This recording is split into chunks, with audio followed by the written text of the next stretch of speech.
When the winter cold sets in, the rivers teem with ice bluffs, and the trees stand silent sentinel in the snow. That's when most travelers decide that they're better off finding a warm and cozy fireplace somewhere indoors.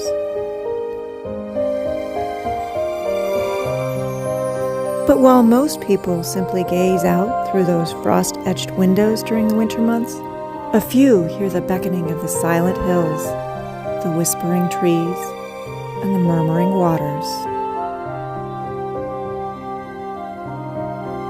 On this frigid January morning, Bill and I were among the few who were called into the wilderness by the sighing Arctic winds and the dancing snowflakes.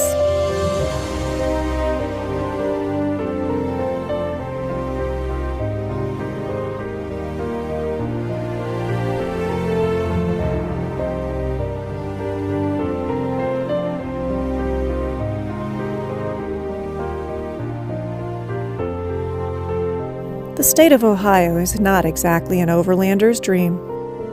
Even the more remote parts of Ohio are cluttered with the vestiges of humanity. And wilderness-dispersed camping? That's almost unheard of here. But if you look to the Appalachian foothills, especially in the winter, sometimes you can have a small campground like Beaver Creek State Park almost all to yourself. Camping in the snow is his thing. Lay down, silly. You'll be warmer if you lay down. Poor tiny cold dog. This dog, on the other hand, is not cold. What are you doing, Roo? Empty, I'll use it first. There you go. Opening fee it is. Oh, I can't open anything anymore. Not like my hands got injured. Southeastern Ohio and 25 degrees. Not super warm.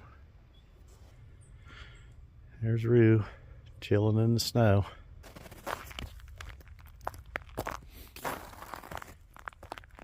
Getting ready to pack up and possibly headed home. It's only going to be 2 degrees in the morning, tomorrow morning. Might skip that one. But even in a place like Ohio, where there's a dearth of wilderness, and even when the prediction says the wind chills could get down to 14 below, even here, these hills have stories to tell if you know where to listen.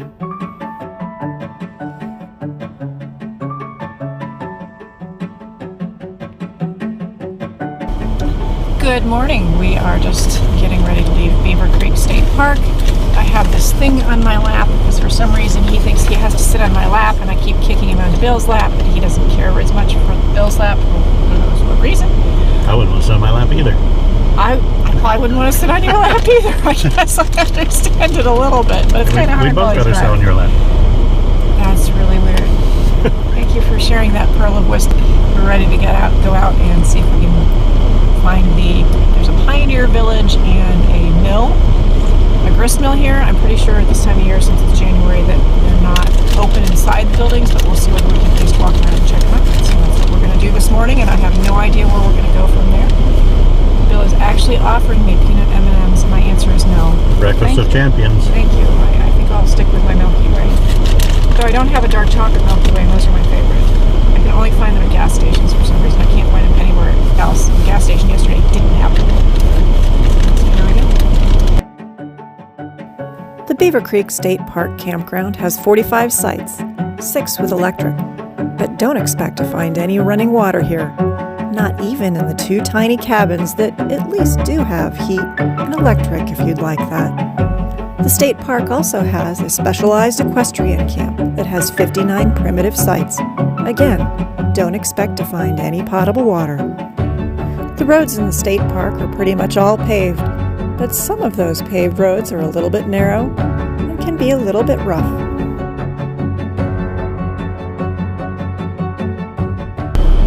I'm just waiting for Bill.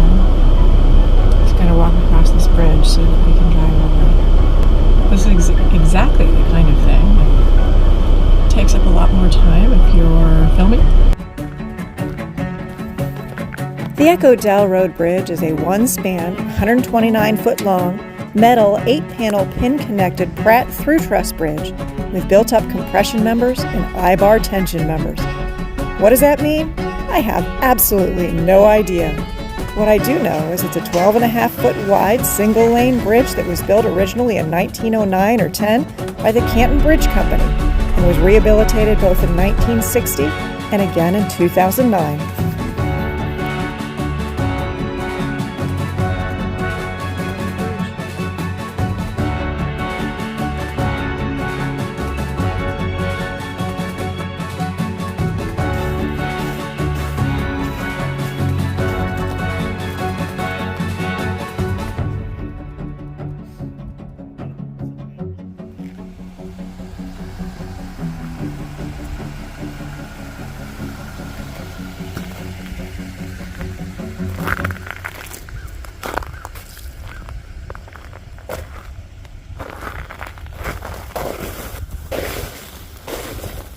You know, that really messes up my plans for today.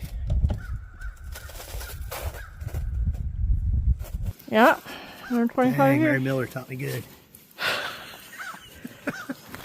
Mary, wherever you are looking down, you should be proud of this young man right here. Yep, my He favorite did math teacher. math today. Yep.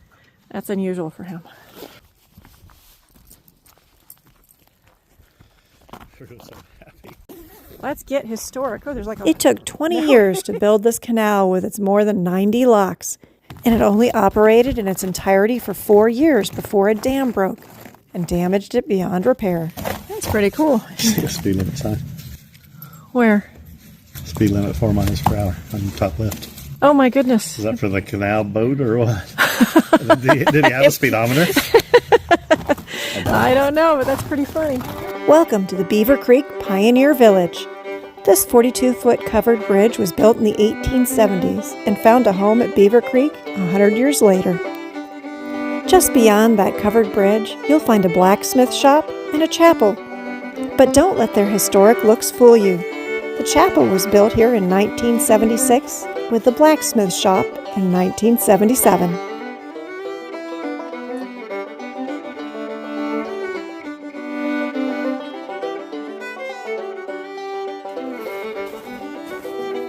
Construction of this mill began in 1830, right about the same time that they were trying to start construction on that nearby canal.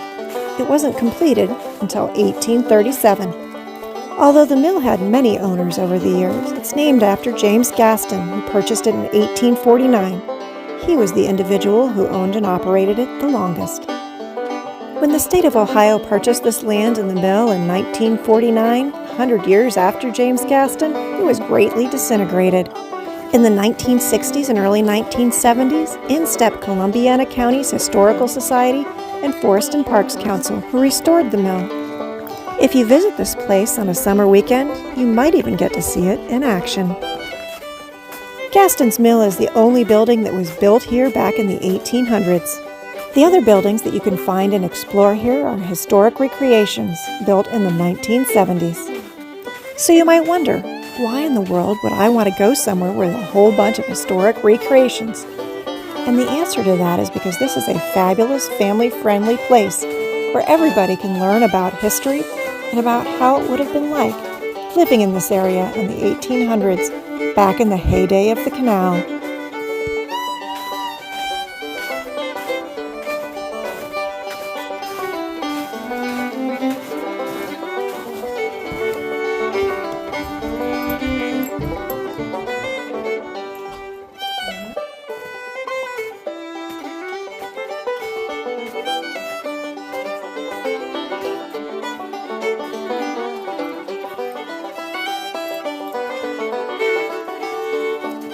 Although you can walk around and explore the Pioneer Village at any time during the year, if you want a truly unique experience, come on a weekend in the summer when the grist mill might be operating and volunteers staff the grounds. Oh, what did you learn new today? Well, there must not be enough brine in urine because it was frozen in the toilet. Something new I didn't know. Uh-huh. I always assumed that urine was a much lower freezing point than water also. We'll have to look that up, huh? It's frozen, that's all I know. All right. Hi, Happy Dog. What you doing? You are so happy to be out walking, aren't you? We just drive too much, especially since I broke my foot. You don't get out very much. Hi. You know you're on camera? Freezing dog. After leaving behind the pioneer village, Bill and I headed out to an area called Sprucevale, which used to be a thriving town with a blacksmith, a post office, 3 types of mills, 2 canal locks, and 20 homes. And on the way, we came across this little overlook. Pretty cool little overlook. The overlook is in memory of Dustin Huffman, a young man with a pay-it-forward attitude who fell to his death near here while working. He was only 17.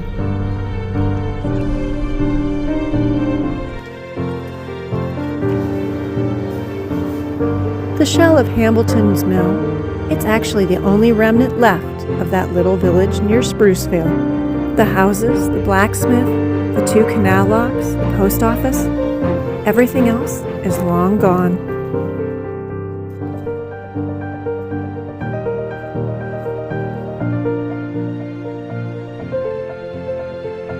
The majority of the foot traffic in this area passed this building by without even really taking a glance at it. One more piece of history that is fading into time.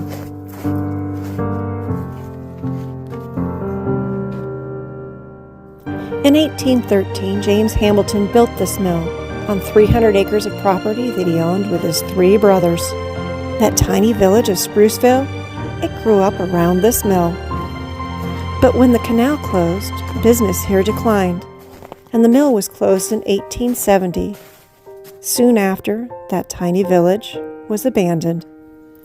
If you're an overlander traveling in a place like Ohio, you may have to learn to adjust your expectations, because wilderness here is definitely not the same as wilderness somewhere else. We're not aired down. No, we're not. Just on the side of a bank over yonder. It's not impossible to find dirt and gravel roads in this area, but they're sparse enough that when Bill and I saw one that said there was no winter maintenance, we jumped at the chance to drive it. This particular road took us down to a scenic trail next to the river. Although mine may have been the first boot prints in the snow that morning, the animals were definitely out in force before me.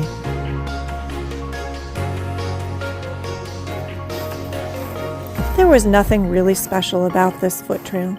No scenic points of interest, no historic markers. This trail is merely a typical riverside hunting trail where you could see the white-tailed deer foraging across the river. This dirt road, it's also nothing extraordinary or special. No significant places to stop. No obvious stories to tell. It's just one of hundreds of picturesque roads that lead through a woodlands, next to a gorge, and past iconic Ohio farmland.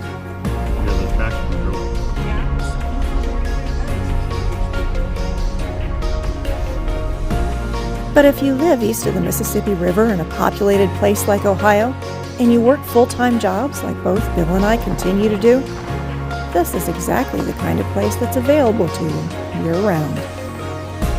So is what we're doing this frigid weekend really overlanding? Let's think about that.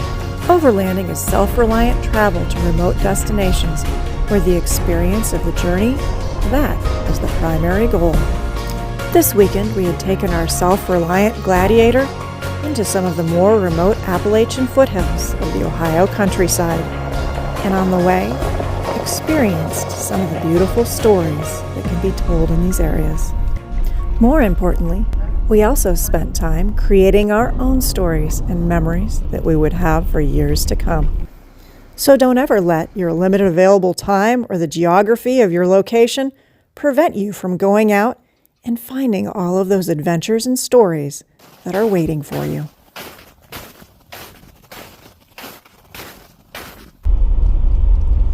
Well, what was it supposed to be bridging? It doesn't belong there, I don't think. Yeah, I think it got rebuilt here. Our journey home that day could have been a little over 100 miles of main road, but instead, we sat out those lesser traveled roads, and that's how we come across gems like this. As a young man, Richard Elson transported goods down south on homemade flatboats.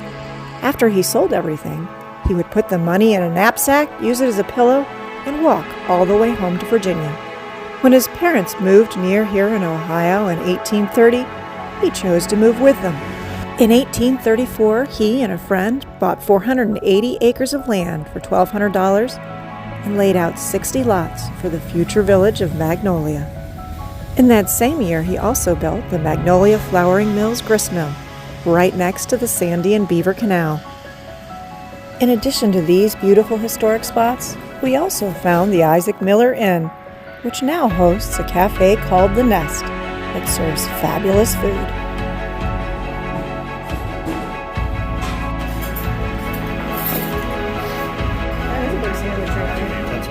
Wow. That just sounds crazy to me once a week.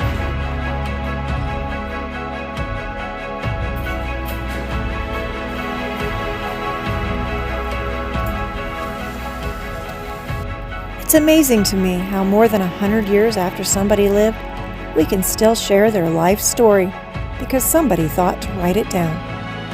But as Bill and I drove those country roads through Amish country on the way home, I realized that these hills, these roads, there are plenty of stories here that aren't written down. Stories about this homestead where Bill's grandparents lived, about the farm that's always had 2 big white dogs, about this valley where his grandparents' best friends used to live, about this marked dead-end road that isn't, or the farm where we used to buy hay for the horses.